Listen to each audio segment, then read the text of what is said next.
Un millionnaire a été poussé dans la rivière par son propre gendre pour s'approprier une propriété à proximité.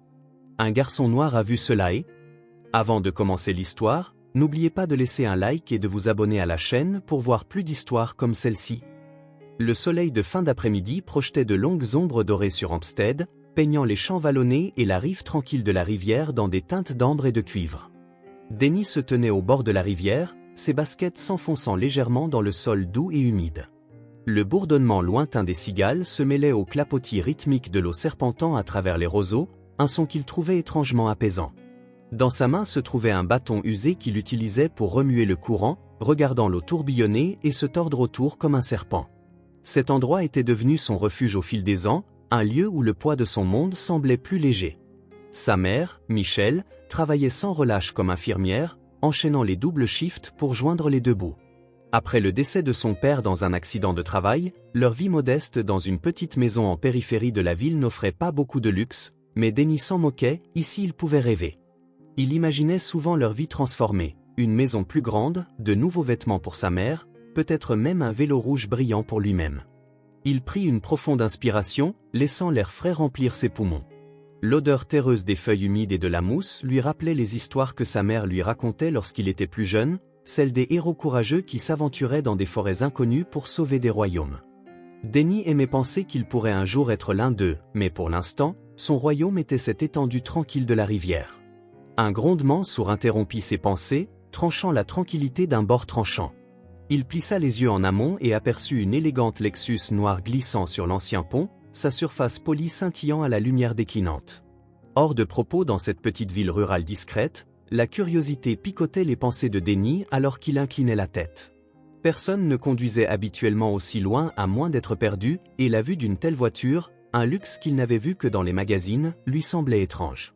Il recula dans l'ombre d'un grand saule, se cachant derrière ses branches tombantes. La voiture s'arrêta au milieu du pont, son moteur ronronnant faiblement. Denny retint son souffle, son cœur commençant à battre plus vite, bien qu'il ne comprit pas pourquoi la porte côté conducteur s'ouvrit et qu'un grand homme en costume sombre en sortit. Les mouvements de l'homme étaient vifs et déterminés. Denny remarqua une autre silhouette affaissée et immobile sur le siège passager, son estomac se resserra. Quelque chose dans la manière dont l'homme en costume regardait autour de lui, ses yeux aiguisés et calculateurs, fit frissonner Denny jusqu'à la colonne vertébrale. L'homme se dirigea vers le côté passager, ouvrit la porte et traîna sans cérémonie l'autre silhouette. Ce n'est qu'à la limite du pont que le cerveau de Denny comprit ce qu'il voyait, la silhouette affaissée, un homme, ses cheveux argentés emmêlés contre son visage pâle, pendaient sans vie dans la poigne de l'homme en costume. « Que fait-il » murmura Denny, sa voix à peine audible au-dessus du vent faisant bruisser les arbres. La réponse arriva trop rapidement, trop violemment. L'homme en costume jeta le corps flasque par-dessus la rambarde, son mouvement fluide et pratiqué. Denny observa, figé, le corps dégringolant, brisant la surface de la rivière avec un éclaboussement esséurant. Son instinct l'incita à bouger, à sprinter, mais ses pieds restaient fermement plantés. Il agrippa l'écorce du saule, ses jointures devenant blanches. L'homme en costume jeta un coup d'œil par-dessus le bord du pont pendant un instant, son expression impénétrable, avant de retourner à la voiture. La berline rugit à la vie, ses pneus crissant contre les planches usées du pont alors qu'elle s'éloignait à toute vitesse. Le son s'estompa, laissant derrière lui un silence si lourd qu'il pesait contre les oreilles de Denny. Il exhala brusquement, son souffle venant par courtes rafales irrégulières. Son regard se porta sur la rivière où les ondulations de l'éclaboussure s'étendaient encore vers l'extérieur comme des anneaux sur le tronc d'un arbre. Son esprit s'emballait, quelqu'un était dans l'eau, quelqu'un qui ne bougeait pas. La première pensée de Denny fut de courir chercher de l'aide, mais le courant de la rivière était rapide et quiconque il était n'aurait pas beaucoup de temps. Il avala difficilement, ses paumes devenant glissantes de sueur, son cœur battant contre sa cage thoracique. Chaque battement l'incitait à bouger. « Tu dois faire quelque chose », murmura-t-il à lui-même, sa voix tremblante. Sans autre pensée, Denny enleva ses baskets, les jetant dans l'herbe, son bâton tombant oublié à côté. Il sprinta le long de la berge, la boue et les rochers coupant ses pieds nus, mais il s'en fichait. Atteignant le bord de l'eau, il fit une pause juste assez longue pour repérer la silhouette pâle du corps dérivant plus loin en aval, puis il plongea. L'eau froide le frappa avec force, privant ses poumons d'oxygène. Pendant un instant, il agitait ses bras et ses jambes, luttant contre l'attraction de la rivière, mais il se força à avancer, traversant le froid et la peur, ses yeux fixés sur la silhouette devant lui. « Tiens bon » haleta-t-il, bien qu'il sache que l'homme ne pouvait pas l'entendre. À chaque coup de nage, la distance entre eux se réduisait, la brûlure dans ses muscles et la piqûre de l'eau contre sa peau s'effaçaient en arrière-plan. Il tendit les doigts, effleurant le tissu, agrippant le col de l'homme. Denny tira de toutes ses forces, le traînant vers la rive. La rivière luttait contre lui, le courant implacable, mais Denny serra les dents et pédala plus fort. Au moment où ses pieds trouvèrent une prise sur la berge boueuse, son corps semblait vouloir céder. Il hissa l'homme sur l'herbe et s'effondra à côté, haletant. Le poids de l'homme était plus lourd que Denny ne l'avait imaginé, ses vêtements trempés collant comme du plomb tandis que le courant de la rivière tentait de les ramener tous les deux en arrière. La tête de l'homme s'appuya contre l'épaule de Denny, ses cheveux argentés collant à son visage. « Ne lâche pas » murmura Denny à lui-même, ses dents claquant, ses doigts raides et tremblants agrippant le col de l'homme. Chaque coup de pied en avant ressemblait à tirer un rocher, mais la vue de la berge boueuse devant lui renforçait sa détermination. L'eau s'éclaircissait, le lit de la rivière râpant ses genoux alors qu'il rampait, traînant l'homme derrière lui. Denny s'effondra sur l'herbe, sa poitrine se soulevant bruyamment et son souffle saccadé. Pendant un moment, il resta allongé, les yeux fixés sur le ciel teinté de nuances d'orange et de rose, un contraste saisissant avec le chaos tourbillonnant dans son esprit. Il tourna la tête vers l'homme à côté de lui, son visage pâle, les lèvres teintées d'un bleu léger et une profonde entaille sur sa tempe saignant, se mêlant aux gouttes coulant de ses cheveux. Denny avala difficilement, son estomac se tordant. « Allez » murmura-t-il en secouant l'épaule de l'homme. « Réveille-toi » L'homme ne bougea pas. Denny se pencha plus près, retenant son souffle, scrutant pour tout signe de vie. Un léger soulèvement et affaissement de la poitrine de l'homme lui donna la réponse dont il avait besoin. Un sentiment de soulagement envahit son corps, bien qu'il n'apportât que peu de réconfort à la peur qui le suivait. Denny se redressa, avançant vers le pont au loin. La berline noire était depuis longtemps partie, l'intention de son conducteur claire dans son esprit. Son regard revint sur l'homme, il ne pouvait pas le laisser ici. La pensée de rentrer chez lui avec la vie d'un étranger entre ses mains lui donna un choc d'anxiété, mais il n'y avait pas d'alternative. « D'accord » dit Denny à voix haute, principalement pour lui-même, sa voix vacillant mais se renforçant avec la répétition. « D'accord. » D'une main tremblante, il hissa le bras de l'homme sur son épaule et tituba pour se lever, ses genoux faiblissant presque sous le poids, mais il planta fermement ses pieds et avança. Puis encore une autre foulée.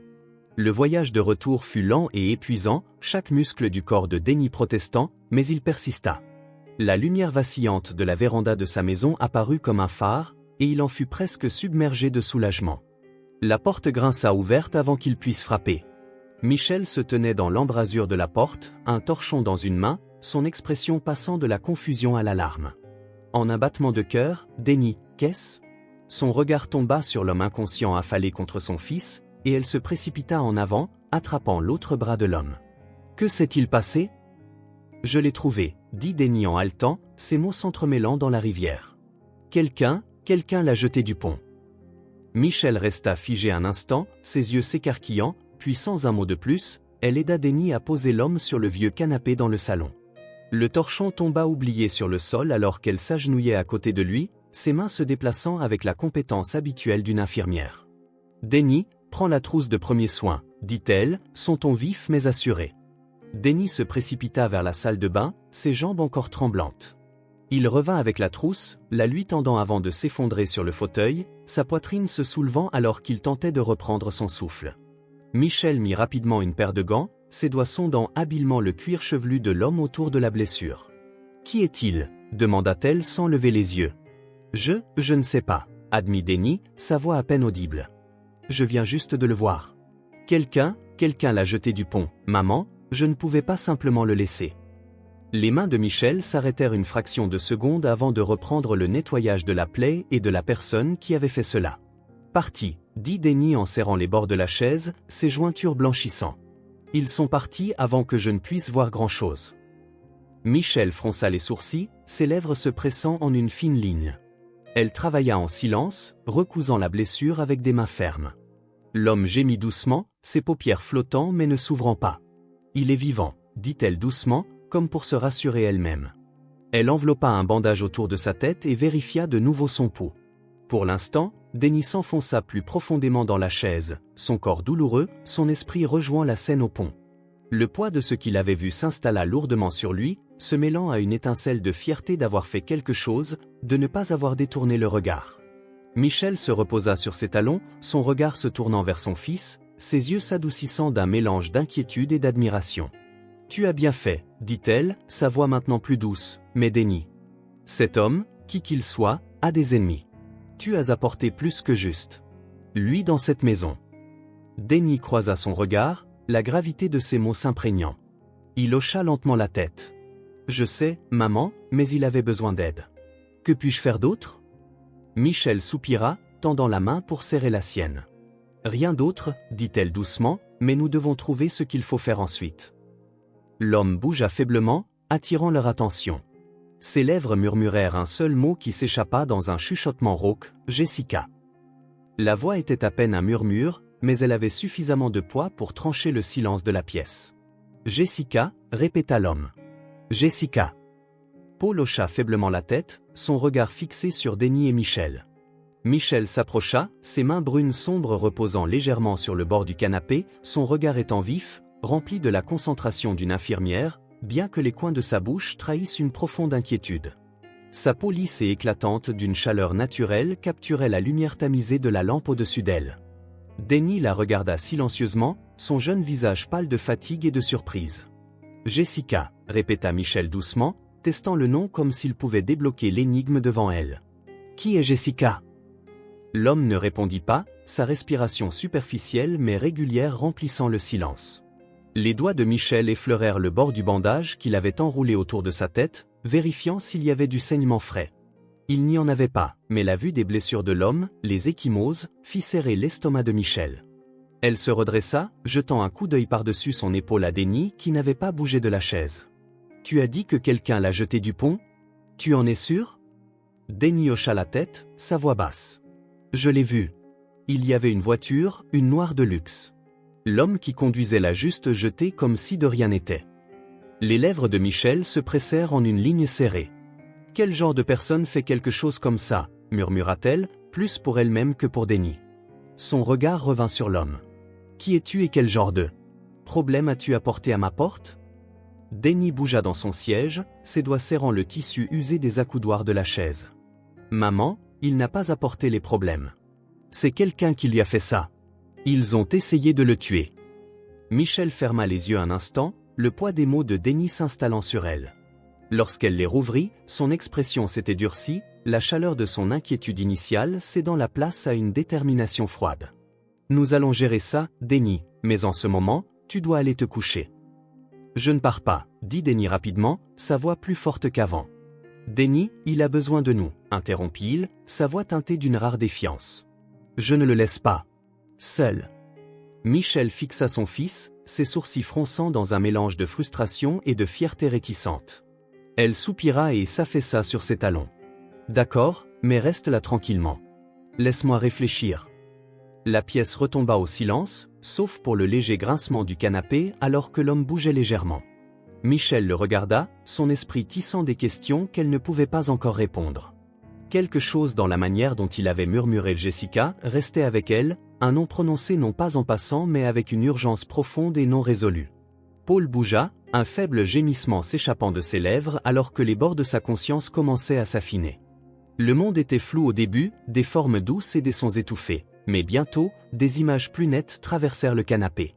Sous lui était rugueux contre sa peau, l'odeur aiguë de l'antiseptique dans son nez.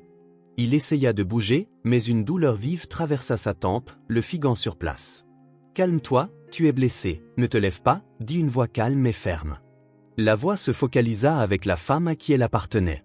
Elle avait un air d'autorité, ses traits aigus encadrés par des cheveux tressés tombant soigneusement sur ses épaules. Avec une peau foncée, ses yeux marron foncé rayonnaient d'une force appartenant à quelqu'un qui avait enduré des épreuves et triomphé. Paul cligna des yeux, ses lèvres sèches s'ouvrant. « Où suis-je ?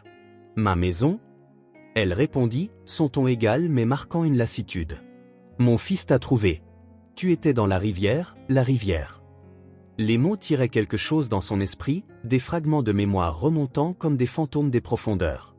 Il ferma les yeux, la pièce tournant alors qu'il saisissait les morceaux brisés. Le pont, la berline. Steven, un goût amer monta dans sa bouche.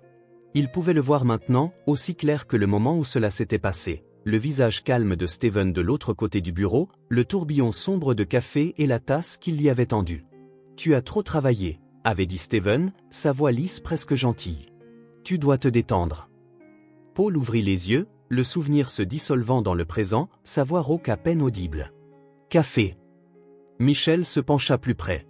Ils ont mis quelque chose dans le café. Il réussit chaque mot, le coup de chaque mot l'effleurant. « Steven, mon beau-fils », dit-il, sa phrase se traînant. Le poids était trop lourd pour finir. Michel échangea un regard avec Denis, qui était assis silencieusement dans un coin, écoutant attentivement. Les yeux écarquillés du garçon brillaient d'un mélange de peur et de curiosité. Michel toucha le bras de Paul, sa voix stable mais teintée d'inquiétude. « Repose-toi, nous allons régler ça. » Les paupières de Paul battirent doucement, se fermant. Denis se pencha en avant, sa voix basse mais urgente. « Maman, de quoi parle-t-il? Qui est Steven ?» Michel ne répondit pas immédiatement, son regard restant fixé sur l'homme maintenant couché immobile sur son canapé, sa respiration régulière mais superficielle. Lorsqu'elle parla enfin, ses mots étaient doux mais fermes. « Je ne sais pas, dit-elle, mais je pense que nous venons de nous engager dans quelque chose de bien plus grand que nous. » La lumière du matin s'infiltrait à travers les rideaux en dentelle, tombant en faisceaux fragmentés sur le salon. L'homme, Paul, restait immobile sur le canapé, sa respiration régulière mais superficielle. Michel se tenait près de l'embrasure de la porte, les bras croisés fermement, son regard fixé sur le léger soulèvement et affaissement de sa poitrine.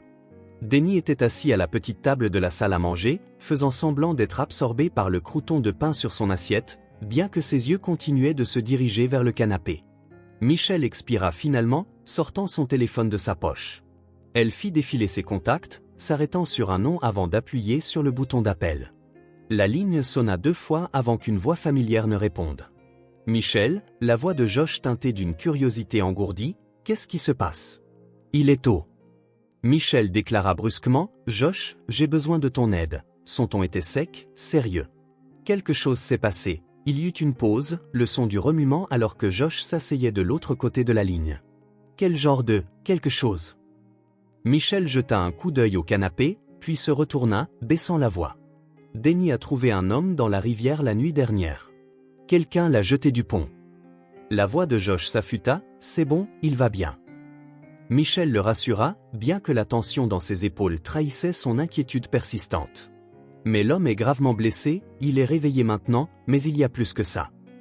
Josh poursuivit, il a dit que quelqu'un a essayé de le tuer et je pense qu'il dit la vérité. Josh ne répondit pas immédiatement.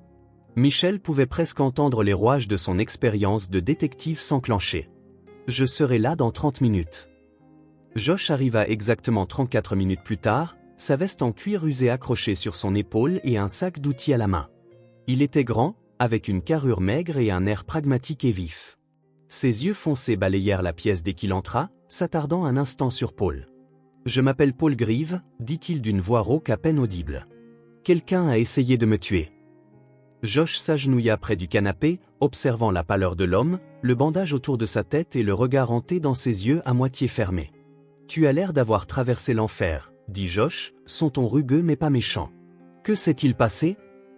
Paul cligna des yeux lentement, comme si traiter la question nécessitait un effort monumental. « Steven », cracha-t-il le nom, glissant comme une malédiction, « mon beau-fils, il m'a drogué, m'a emmené au pont. » Josh fronça les sourcils. « Pourquoi ferait-il ça ?»« Je ne sais pas, » répondit Paul, sa voix se brisant, « mais j'ai remis en question certaines choses dans l'entreprise, des finances qui ne s'additionnent pas. Il doit avoir ?» Paul se brisa la mâchoire, se serrant alors qu'une vague de douleur et de mémoire le submergeait. Josh échangea un regard avec Michel, qui s'avança. « Il a mentionné quelque chose au sujet du café, » dit-il. Michel ajouta, « Steven a mis quelque chose dedans, des somnifères, peut-être. Cela pourrait tout expliquer. » Josh marmonna, se penchant en arrière sur ses talons, se frottant le menton. « Qui est ce Steven ? Même le mari de ma fille, Paul ? » dit-il. « Il est avec la famille depuis des années. Je pensais pouvoir lui faire confiance. » « Clairvoyant, tu n'as pas pu, » dit Josh brusquement. Il se mit à faire les 100 pas jusqu'à la fenêtre et tira le rideau pour jeter un coup d'œil dehors. « Si Steven est prêt à te tuer, il y a une raison, et ce n'est pas seulement parce qu'il n'aime pas ta compagnie. Paul serra faiblement les poings. Je dois l'exposer. Peu importe ce qu'il cache, c'est important. Je ne peux pas le laisser s'en tirer comme ça. Tu n'es pas en état de l'affronter, dit Michel en s'approchant. Tu dois te reposer. Non, dit Paul, sa voix montant légèrement avant de se fissurer. Si je n'agis pas maintenant, Il baissa les yeux, ses lèvres formant un seul nom, Jessica. Denny, qui était assis tranquillement près de la table, s'animait au nom de Jessica. Jessica, dit-il. Tu as dit cela la nuit dernière. Est-ce ta fille? Oui, répondit Paul, sa voix s'adoucissant. Steven utilisera Jessica si je ne suis plus là, il la manipulera, prendra tout. Josh intervint dans la conversation. D'accord, si tu veux l'arrêter, d'abord nous avons besoin de preuves qui le relient à ce qu'il fait. As-tu quelqu'un en qui tu as confiance dans l'entreprise, quelqu'un qui peut nous aider? Arthur, répondit immédiatement Paul. Mon secrétaire. Il est avec moi depuis des années. Si quelqu'un peut obtenir les dossiers, c'est lui. Josh hocha la tête.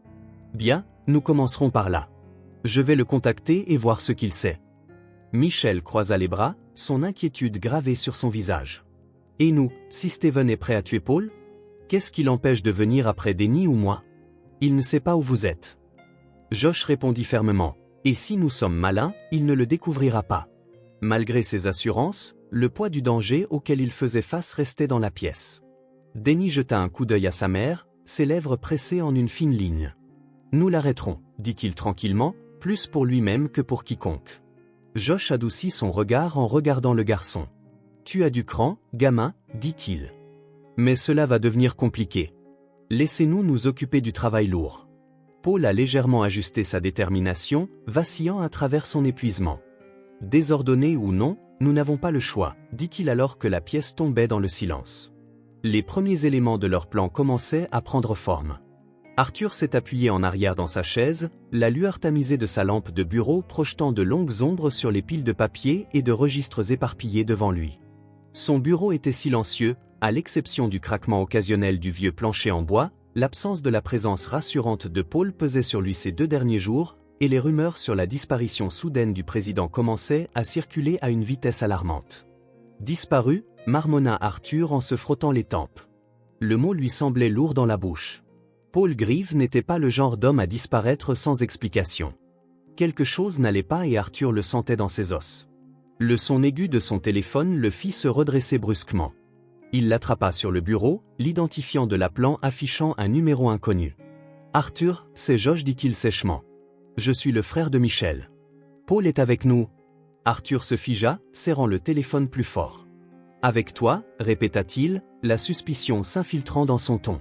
« Josh, Paul est vivant. » Josh l'interrompit. « Il est vivant mais en mauvais état. Quelqu'un a essayé de le tuer ?» Le cœur d'Arthur s'accéléra alors que l'incrédulité entrait en conflit avec l'espoir. « C'est impossible. Si c'est une sorte de... C'est moi, Arthur. » La voix était rauque mais inimitable. Le souffle d'Arthur se coupa alors que Paul continuait. « J'ai besoin de ton aide ?» Arthur s'affaissa dans sa chaise, le poids de la réalisation le frappant. « Mon Dieu, Paul, tu es vivant. » Pour l'instant, dit Paul, mais si Steven découvre, je ne serai peut-être pas là longtemps. Tu ne peux pas venir ici, c'est trop risqué. Il surveille tout le monde. L'esprit d'Arthur s'emballa. Que faisons-nous? Il n'y a pas encore de preuves, mais j'ai trouvé des divergences dans les comptes de l'entreprise, de grosses sommes disparaissant, autorisées au nom de Steven. Alors c'est notre point de départ, dit Paul. Nous avons besoin de preuves solides pour l'exposer. Il ne peut pas se cacher éternellement. Arthur acquiesça, sa résolution se renforçant dans sa poitrine. Considérez que c'est fait. Je me mets au travail immédiatement. À la fin de l'appel, Arthur posa le téléphone, ses mains restaient stables mais son cœur battant la chamade. La bataille pour la justice venait de commencer. Arthur s'assit à son bureau, la faible lueur de l'écran de son ordinateur illuminant son front froncé. Le bureau, habituellement animé pendant la journée, était étrangement silencieux en cette fin de soirée. Cela faisait 4 jours depuis l'appel de Paul et Arthur faisait toujours de son mieux pour le sauver. Il cliquait à travers une série de fichiers, chacun révélant des transactions qui ne faisaient pas tout à fait sens, des montants siphonnés vers des comptes inconnus, autorisés au nom de Steven Foster. La mâchoire d'Arthur se serra alors qu'il griffonnait des notes sur un bloc-notes juridique, sa main habituellement stable tremblant. Paul lui avait confié les rouages internes de l'entreprise et maintenant il était clair que Steven avait abusé de cette confiance. Mais pourquoi cela avait-il dégénéré en tentative de meurtre? Arthur secoua la tête, la frustration le rongeant. Quoi que Steven cache, c'était important. Son téléphone vibra doucement sur le bureau, le sortant de ses pensées. C'était Josh. Josh parla d'un ton ferme. Nous devons agir rapidement. Paul est vivant mais Steven a déjà essayé de le faire taire une fois. As-tu trouvé quelque chose? Arthur hésita, jetant un coup d'œil aux notes devant lui. J'ai commencé à extraire les dossiers. Il y a des divergences significatives, mais j'ai besoin de plus de temps pour tout assembler. Le temps n'est pas un luxe que nous avons, dit Josh. Peux-tu rencontrer Jessica? Elle doit savoir que son père est vivant et elle est la seule qui peut nous aider à naviguer Steven sans susciter de soupçons. Arthur hocha la tête, bien que Josh ne puisse pas le voir. J'irai ce soir. Si quelqu'un peut la convaincre, c'est moi. Jessica était assise au bord de son lit, le poids du chagrin pesant sur elle. La photo encadrée de son père sur sa table de chevet semblait une accusation, un rappel de sa culpabilité de ne pas avoir été là quand il a disparu. Steven avait été son pilier dans les suites, la réconfortant avec des mots doux et des promesses de retrouver son père. Cependant, ses assurances commençaient à sembler creuses. Un coup doux à la porte l'a surpris. Steven apparut dans l'embrasure, son expression soigneusement composée. « Jess, dit-il d'une voix douce. Tu n'as pas mangé de toute la journée. Laisse-moi te rapporter quelque chose. » Elle secoua la tête, sa voix à peine audible. « Je n'ai pas faim. » Steven entra, ses mouvements délibérés alors qu'il s'asseyait sur le bras d'une chaise proche. « Je sais que ça a été dur, commença-t-il, son ton apaisant. Mais nous faisons tout ce que nous pouvons pour le retrouver. Tu dois me faire confiance ?» Jessica acquiesça distraitement, son regard distant. Steven tendit une main et posa son poing sur son genou. « Repose-toi, d'accord? Je m'occuperai de tout. » Elle força un petit sourire. « Merci, Steven. » Tandis que Steven quittait la pièce, il ferma la porte derrière lui avec une finalité mesurée. Dans le couloir, son calme vacilla un instant. Il sortit son téléphone, l'écran s'allumant avec un seul message texte. « Arthur est ici. » Arthur se tenait au bas du grand escalier de la maison des Grives, son sac en cuir serré dans une main. Il leva les yeux vers le lustre orné au-dessus, sa lumière projetant des ombres nettes sur les sols en marbre poli. C'était une maison de richesse et de pouvoir, mais ce soir, elle semblait froide et oppressante. Il se retourna alors que Steven descendait l'escalier, ses chaussures polies cliquetant contre les marches. L'expression de Steven était un masque de curiosité polie, bien que ses yeux brillaient de quelque chose de plus dur à lire. « Qu'est-ce qui t'amène ici si tard ?» demanda Steven en douceur, atteignant le bas des escaliers. Arthur se redressa, rencontrant le regard de Steven. « J'ai besoin de parler à Jessica, c'est au sujet de son père. » Steven inclina légèrement la tête, un léger sourire jouant sur ses lèvres. « Jessica n'est pas en état de gérer cela en ce moment, elle en a déjà assez traversé. Ne penses-tu pas que c'est important ?» Arthur insista d'un ton ferme mais respectueux. « Elle mérite de savoir. » Le sourire de Steven ne fléchit pas, mais sa posture changea subtilement, bloquant le chemin vers le deuxième étage. « Arthur, j'apprécie ta préoccupation, mais Jessica est ma femme, son bien-être est ma priorité.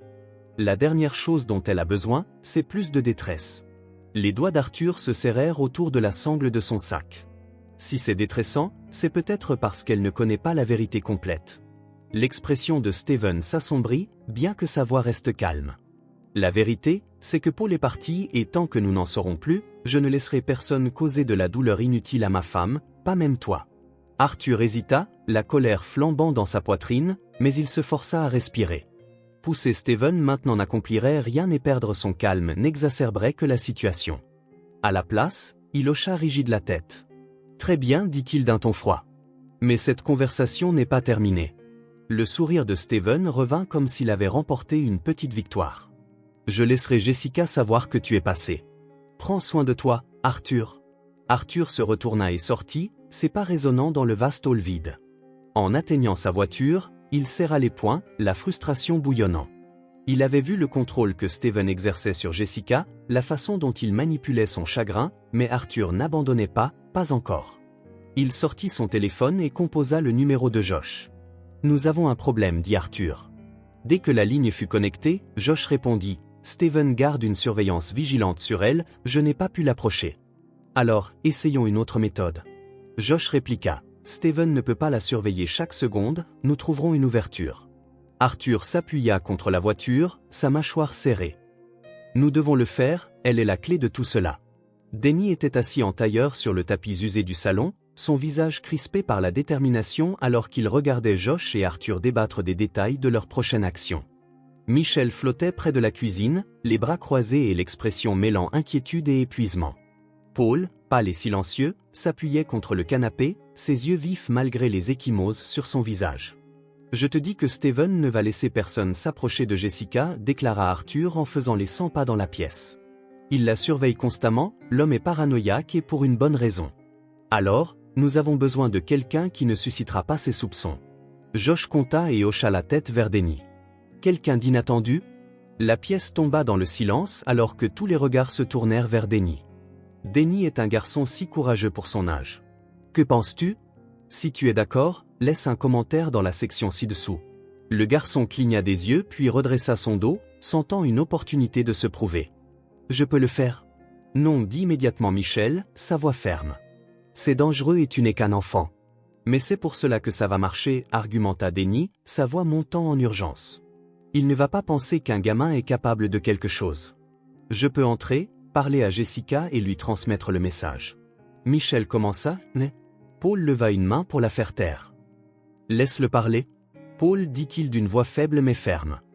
Denny, quel est ton plan? Demanda Paul. Denny prit une profonde inspiration, rassemblant ses pensées. Arthur peut m'aider à me déguiser, peut-être en garçon de journaux. J'aurai une raison d'être là et si quelqu'un demande, je dis que je livre les journaux. Je trouverai un moyen de parler à Jessica sans que Steven ne s'en rende compte. Les lèvres de Michel se crispèrent, ses instincts protecteurs combattant la logique de ses mots. Et si quelque chose tourne mal? Et si Steven se rend compte de ce que tu fais? Je serai prudent. Denny répondit avec sincérité, ses yeux bruns grands ouverts et suppliants. Nous n'avons pas d'autre choix. Maman, si nous attendons trop longtemps, il pourrait être trop tard pour Monsieur Grieve et pour Jessica. Michel regarda le visage stoïque mais pensif de son frère. Qu'en penses-tu? Demanda-t-elle. Je pense que le gamin a raison, dit Josh à contre-cœur. C'est risqué mais c'est notre meilleure chance. Arthur s'agenouilla devant Denny, son expression s'adoucissant. Tu sais que ce n'est pas un jeu, n'est-ce pas? Dit-il doucement. Si Steven suspecte quelque chose, il n'hésitera pas à agir. Tu dois être plus malin que lui. Denny hocha la tête, sa mâchoire serrée. Je comprends. Le matin suivant, Arthur arriva avec une pile de vieux journaux, un sac de messager et une casquette de garçon de journaux qui semblait avoir vu de meilleurs jours. Denny se tenait près de la porte, ses mains jouant avec l'ourlet de sa chemise tandis qu'Arthur ajustait la casquette sur sa tête. Arthur recula pour évaluer son travail. Très bien, tu parais impressionnant maintenant. Souviens-toi, reste le plan, ne traîne pas, ne te fais pas remarquer et si quelque chose semble mal, pars immédiatement. Denny acquiesça. Compris. Arthur posa une main sur l'épaule de Denny, sa voix baissant presque à un murmure. Tu es un garçon courageux, plus courageux que la plupart des adultes que je connais, mais la bravoure ne signifie pas être imprudent. Garde ton calme et tu réussiras. Denny leva les yeux vers lui, le poids du moment pesant dans sa poitrine. Merci, monsieur Arthur. Arthur sourit légèrement puis lui tendit le sac. Fais-nous honneur. Alors que Denny s'approchait de la maison des Grives, la grandeur du bâtiment le dominait, ses fenêtres imposantes brillant au soleil de midi. Il ajusta la sangle du sac sur son épaule et prit une profonde inspiration. Le gardien à la porte jeta à peine un coup d'œil en le voyant passer en murmurant quelque chose à propos de livraison, et le fit entrer. Marchant sur le chemin de pierre immaculée, Denny répétait ces lignes dans sa tête. Il devait être rapide, convaincant et peu remarquable. Ce n'était pas seulement à propos de lui, c'était à propos de Jessica, Paul et de la vérité qu'il devait découvrir.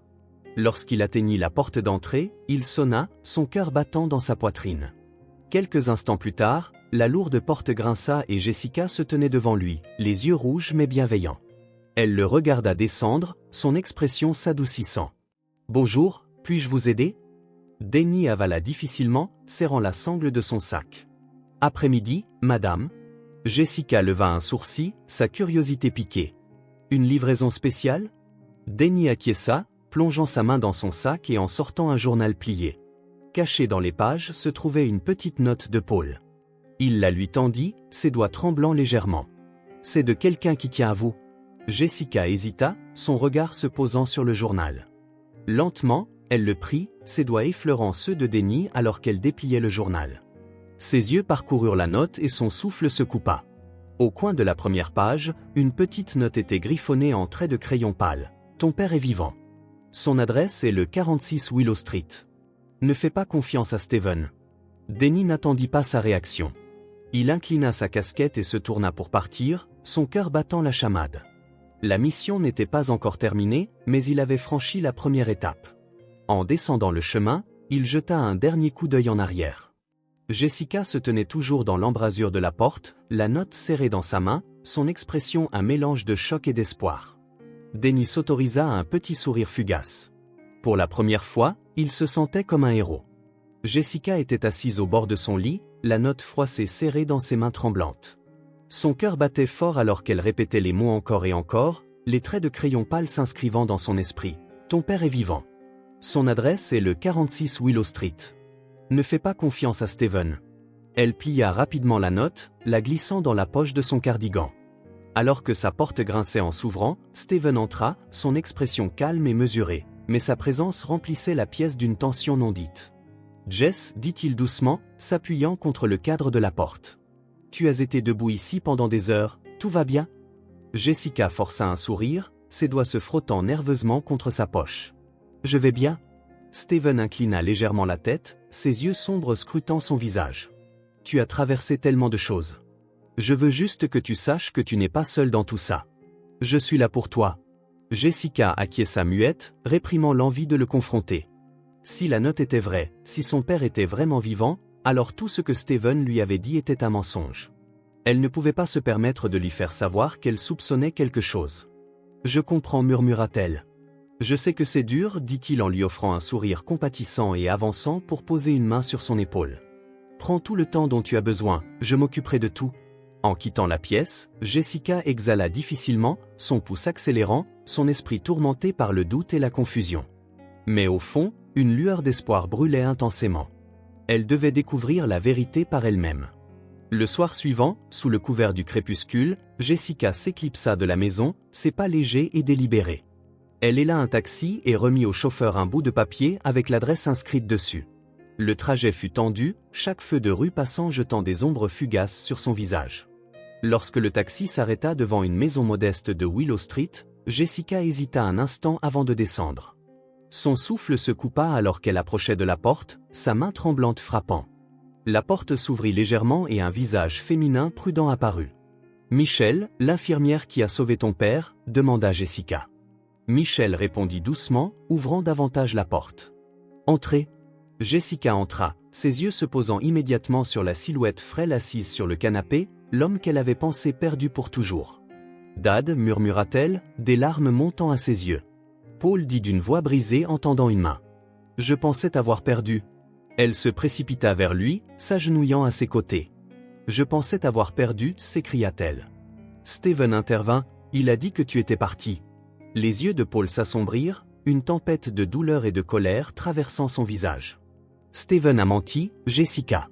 Il a essayé de me tuer ?» Jessica secoua la tête, les larmes coulant sur ses joues. « Je ne comprends pas pourquoi il le ferait. » « Il t'a manipulé ?»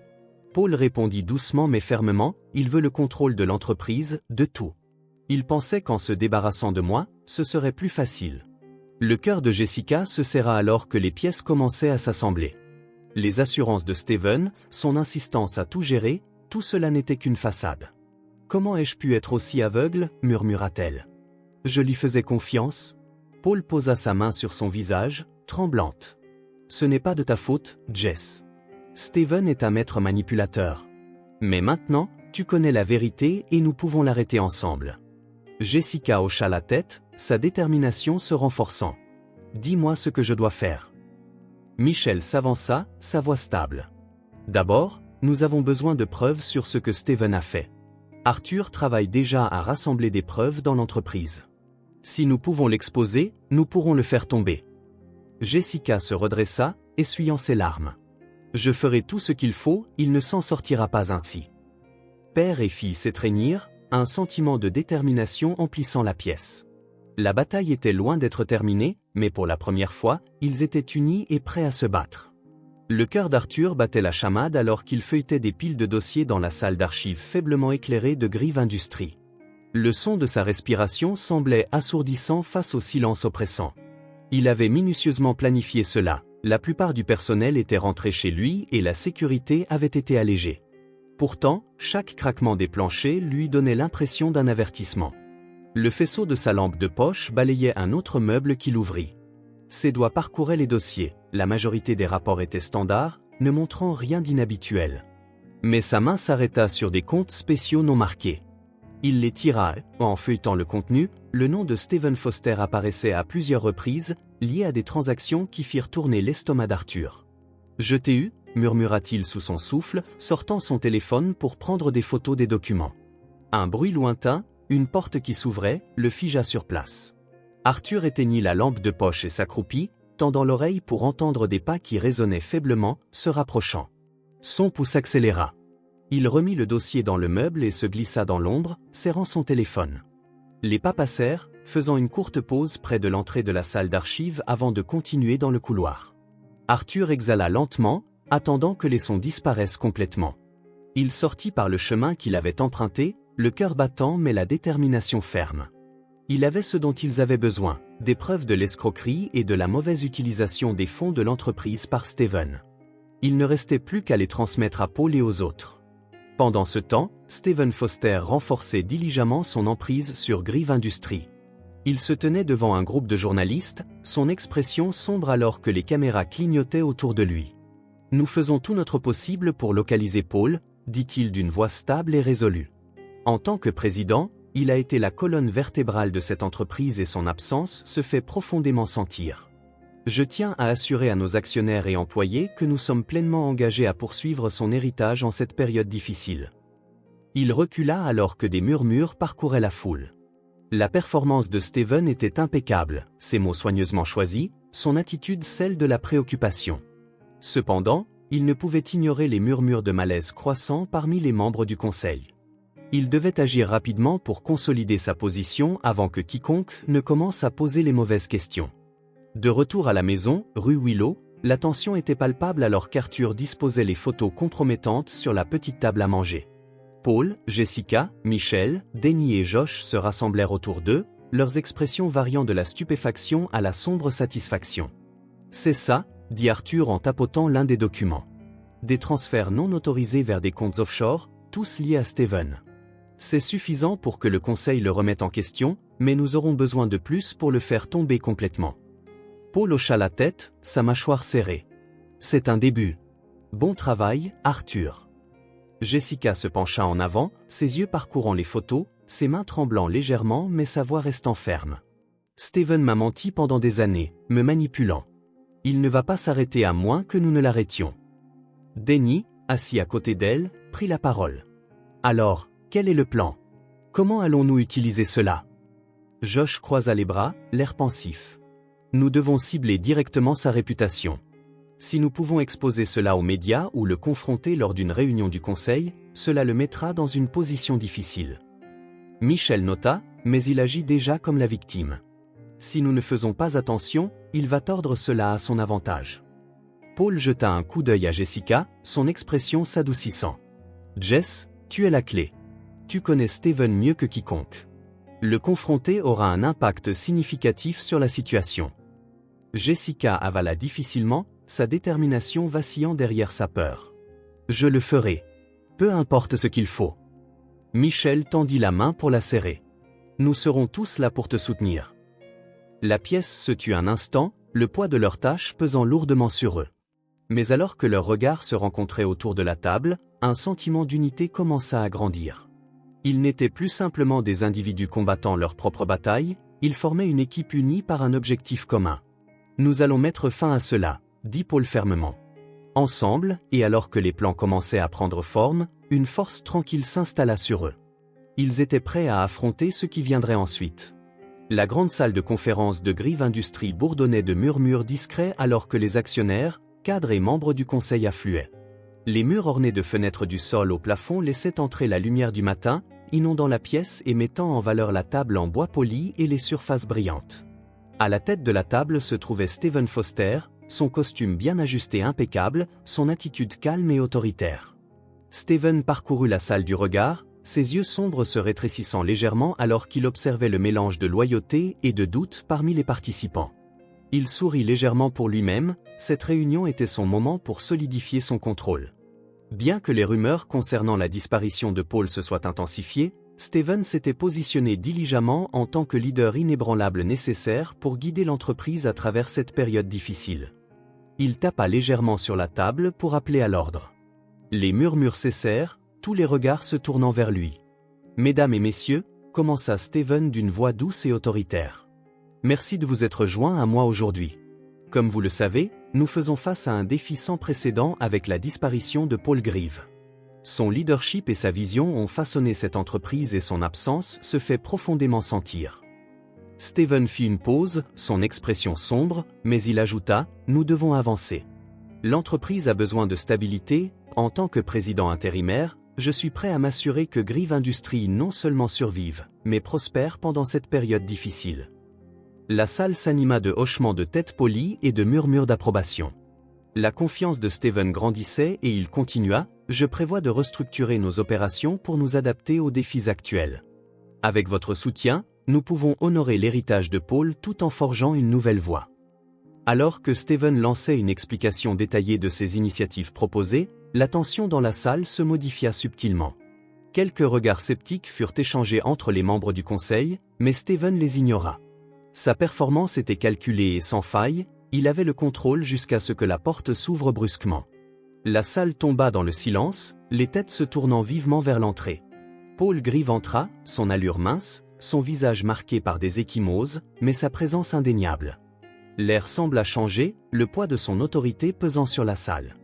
L'expression confiante de Steven vacilla un instant avant qu'il ne se ressaisisse. « Paul, dit-il, sa voix teintée d'un léger soulagement.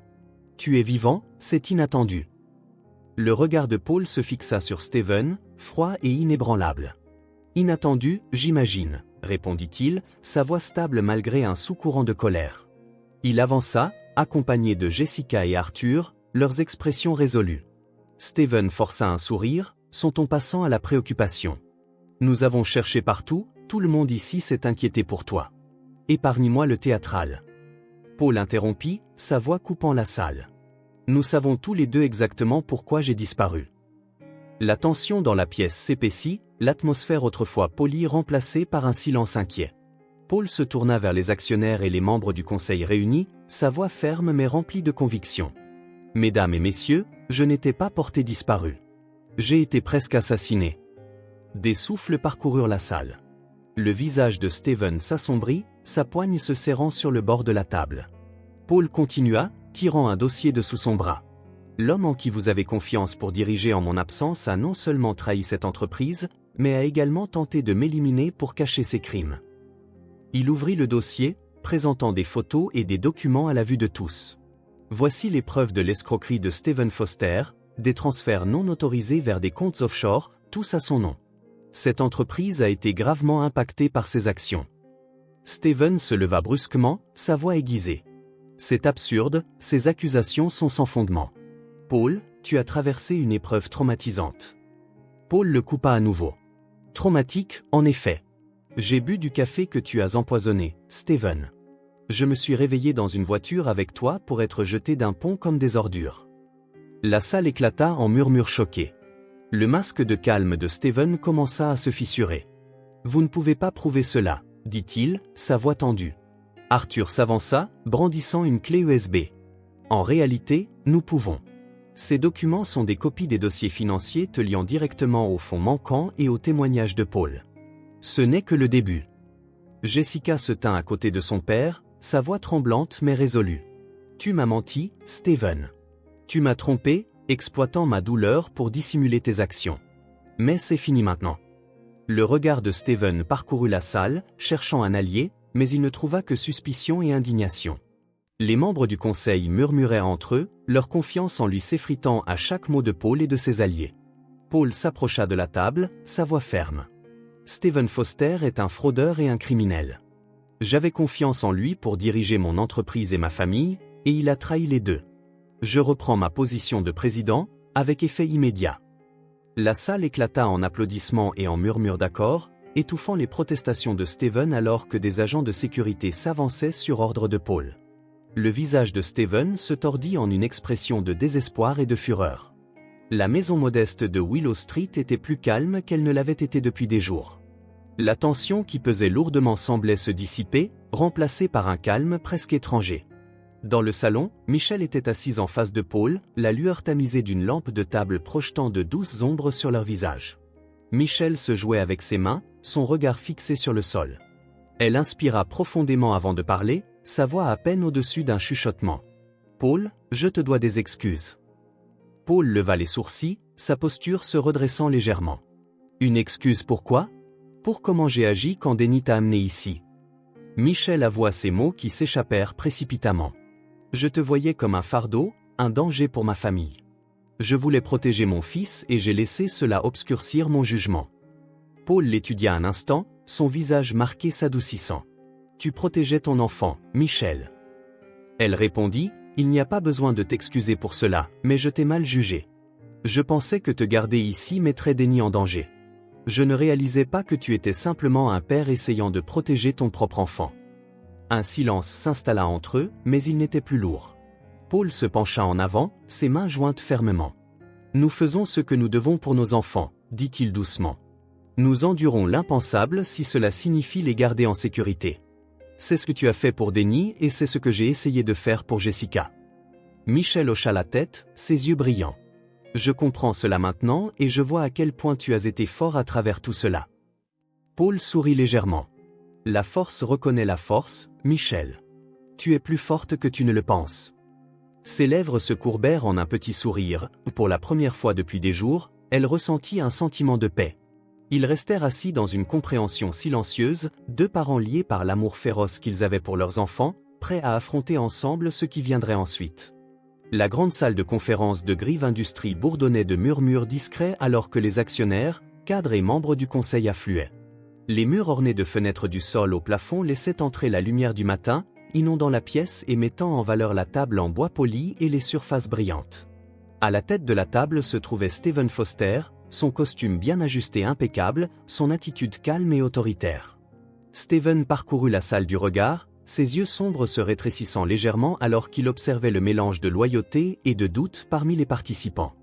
Il sourit légèrement pour lui-même, cette réunion était son moment pour solidifier son contrôle. Bien que les rumeurs concernant la disparition de Paul se soient intensifiées, Steven s'était positionné diligemment en tant que leader inébranlable nécessaire pour guider l'entreprise à travers cette période difficile. Il tapa légèrement sur la table pour appeler à l'ordre.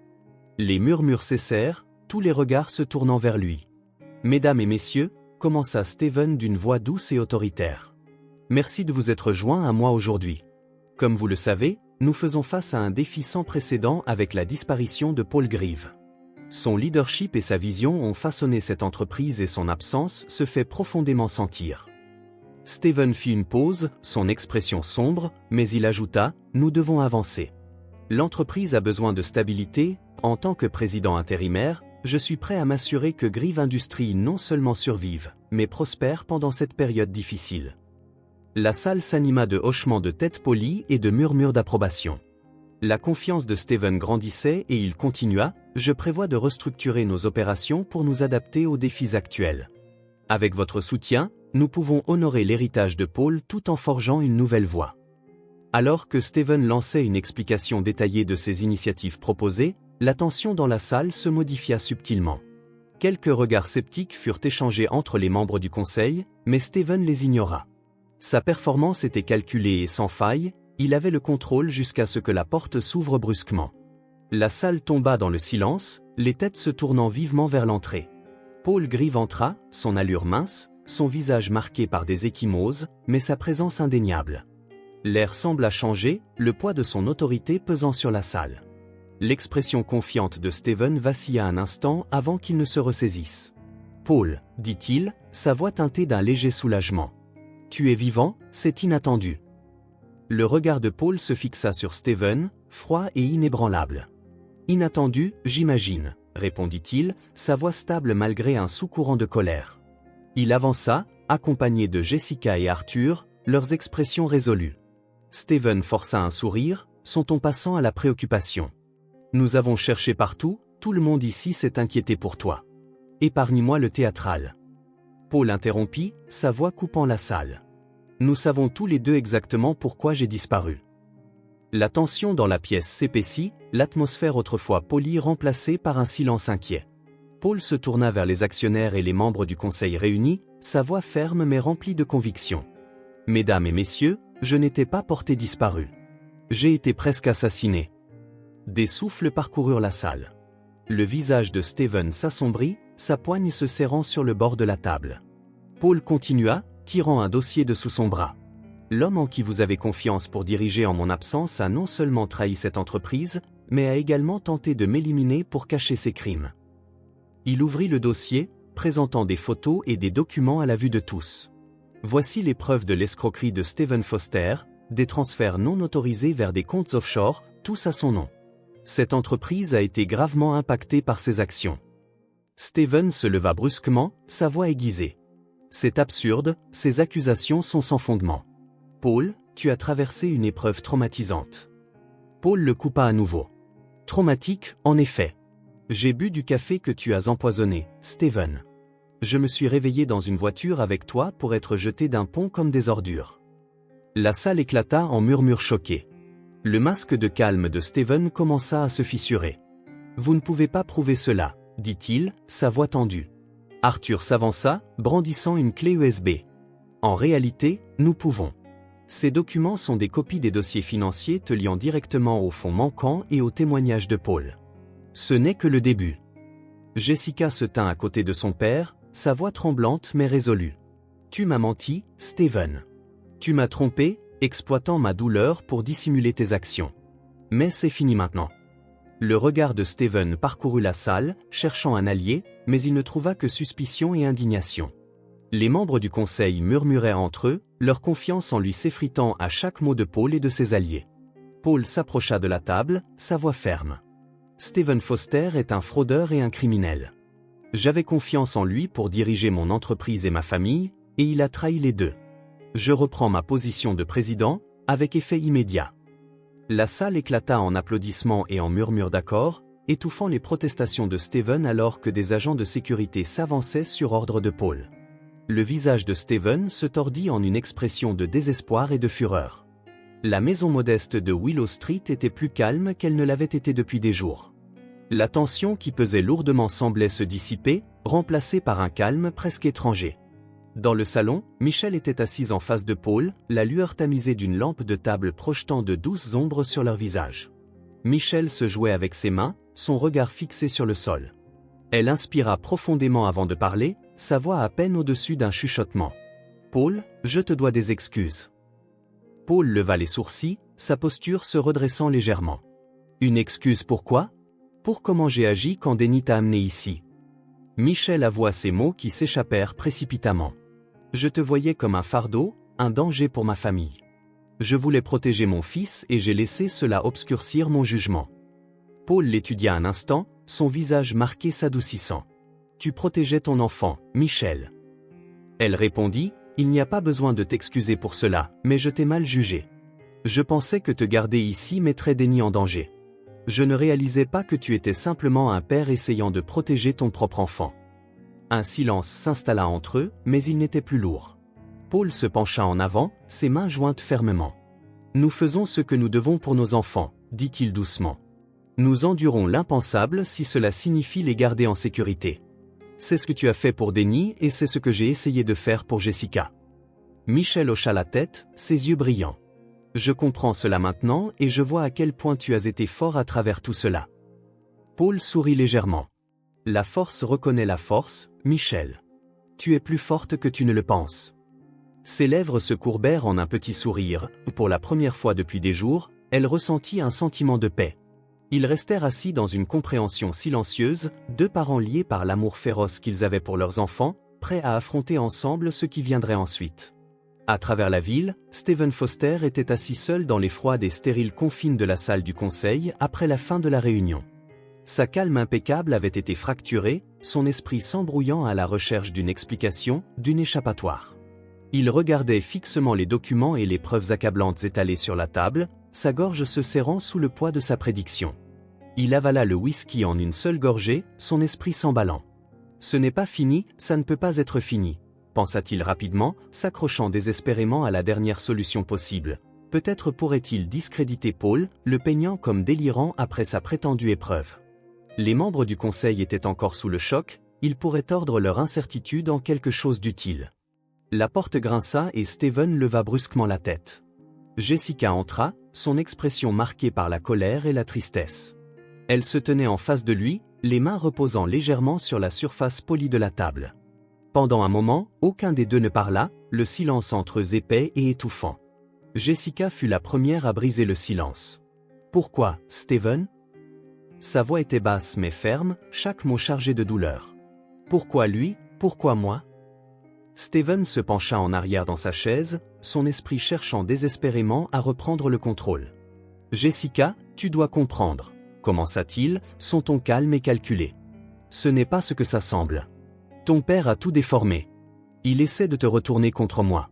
Arrête. » Jessica l'interrompit, sa voix montant. « Arrête.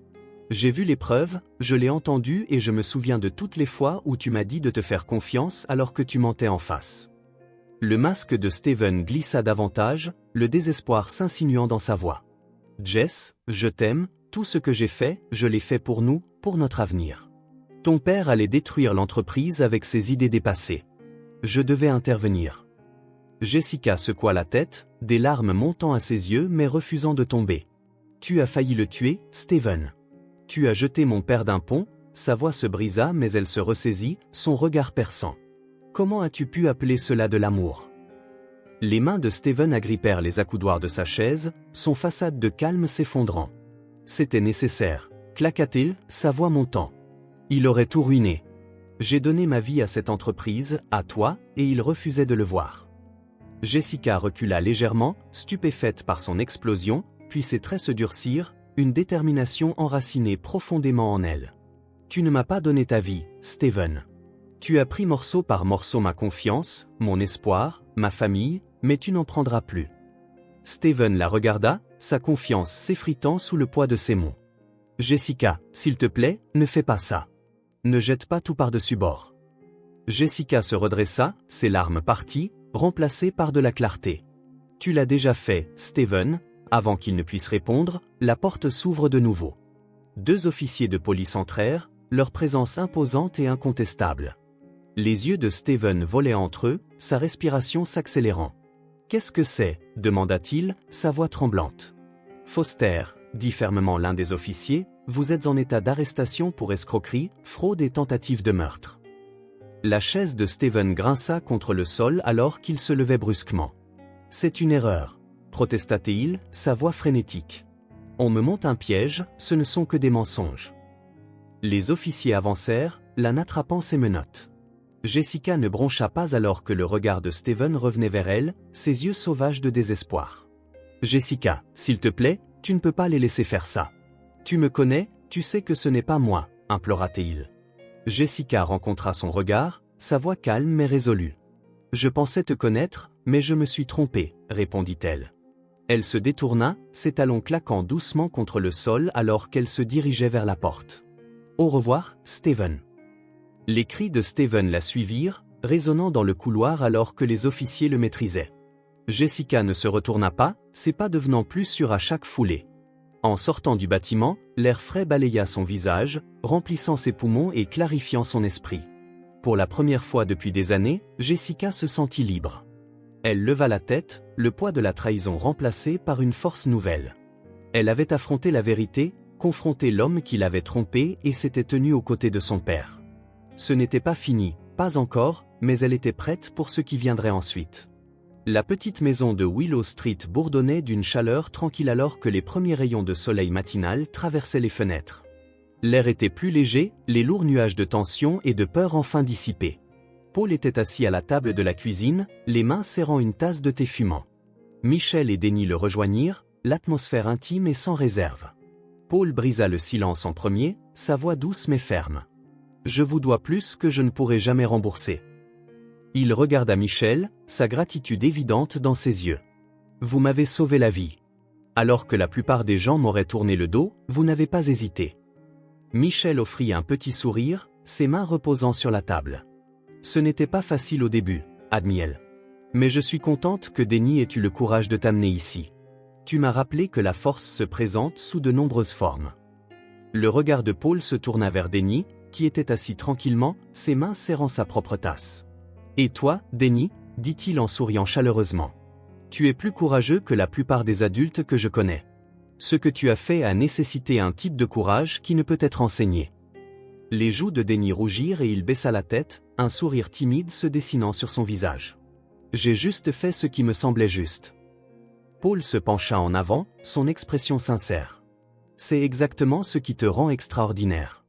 Le monde a besoin de plus de personnes comme toi. Il s'éclaircit la gorge et se redressa dans sa chaise. J'ai pris quelques dispositions, Michel. Tu as travaillé sans relâche en tant qu'infirmière et tes compétences méritent d'être reconnues. Je t'ai assuré un poste dans l'un des meilleurs hôpitaux de New York, ils t'attendent le mois prochain. La bouche de Michel s'ouvrit légèrement, sa surprise se transformant rapidement en gratitude. Paul, tu accepteras ? Demanda-t-il avec un sourire. Tu le mérites. Se tournant vers Denny, il poursuivit. Et toi, jeune homme, j'ai créé une fiducie pour financer ton éducation. Peu importe ce que tu veux faire, où tu veux aller, le chemin t'appartient. Les yeux de Denny s'écarquillèrent et il regarda sa mère, qui acquiesça avec un sourire. Merci, dit Denny doucement, le poids du geste s'installant en lui. Jusqu'à ce jour, Denny se retrouvait assis sur les marches du porche, la brise fraîche caressant son visage. Il regardait la rue tranquille, ses pensées dérivant sur le tourbillon d'événements qui avaient changé leur vie. Le garçon qui avait autrefois trouvé refuge dans le calme des rives de la rivière ressentait maintenant un sens plus profond de but. Il pensa à sa décision de sauter dans la rivière ce jour-là, comment cela avait tout mis en mouvement.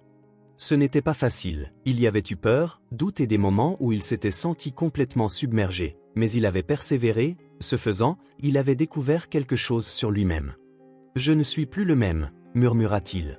« Je n'étais plus juste un enfant curieux », pensa-t-il. Je suis quelqu'un qui a affronté le danger, qui s'est battu pour ce qui est juste. Je suis quelqu'un qui a fait une différence. Denny sourit, la paix sur son visage. Il ne savait pas quel défi l'attendait, mais il se sentait prêt. Pour la première fois de sa vie, il n'imaginait pas seulement ce qu'il pouvait faire, il le vivait. Derrière lui, Paul monta sur le porche, ses mouvements lents mais sûrs. Il posa une main sur l'épaule de Denny, sa voix douce. Le monde t'attend, Denny, et nous n'avons aucun doute que tu vas l'améliorer. Denny leva les yeux vers lui, son sourire s'élargissant. Ensemble, ils s'assirent dans un silence complice, le début d'un nouveau chapitre se déroulant devant eux. Si ce film touche votre cœur, laissez votre marque avec un like et n'oubliez pas de vous abonner à notre chaîne pour explorer plus d'histoires significatives avec nous. Partagez vos sentiments et racontez-nous vos propres histoires. Chaque mot que vous partagez est une pierre angulaire qui aide à créer notre communauté forte et durable. Ensemble, nous créerons un espace chaleureux où chacun pourra partager et se connecter. Enfin, ne manquez pas les incroyables histoires qui arrivent bientôt. Nous sommes toujours là pour vous apporter les meilleures sélections, pleines de valeurs profondes tout en étant divertissantes. À bientôt!